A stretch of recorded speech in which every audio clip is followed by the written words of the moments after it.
et plus tu t'approcheras de lui, plus ton cœur s'alignera avec celui du Père. L'intimité, c'est la base de toute puissance spirituelle authentique. Ce n'est pas le bruit qui change les choses, c'est la proximité. Et si tu veux porter un feu qui ne s'éteint pas, il doit brûler dans le secret.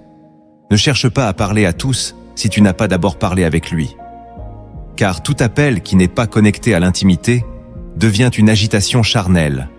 Reviens au lieu secret. Réserve-lui du temps. Parle-lui avec simplicité. Et surtout, écoute.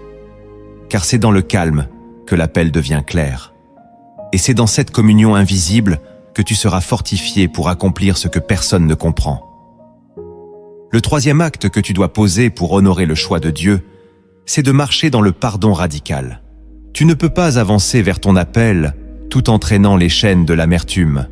Le pardon n'est pas un conseil biblique, c'est un ordre vital. Matthieu chapitre 6, verset 14, te le rappelle avec solennité.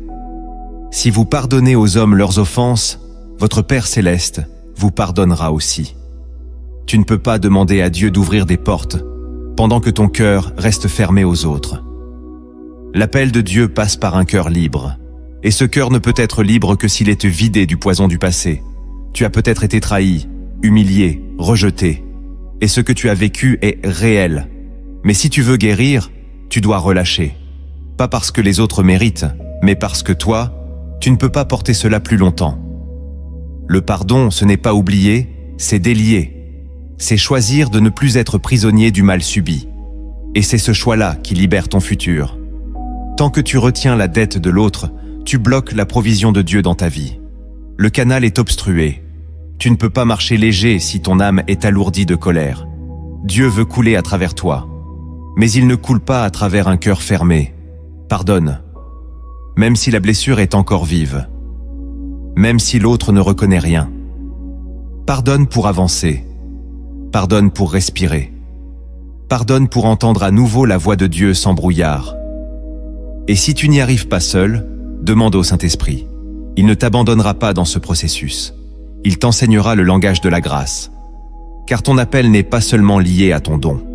Il est aussi lié à ton cœur.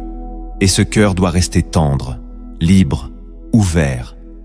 Le pardon est le chemin invisible par lequel Dieu t'élève. Le quatrième acte que tu dois poser pour honorer le choix de Dieu, c'est de développer l'obéissance immédiate.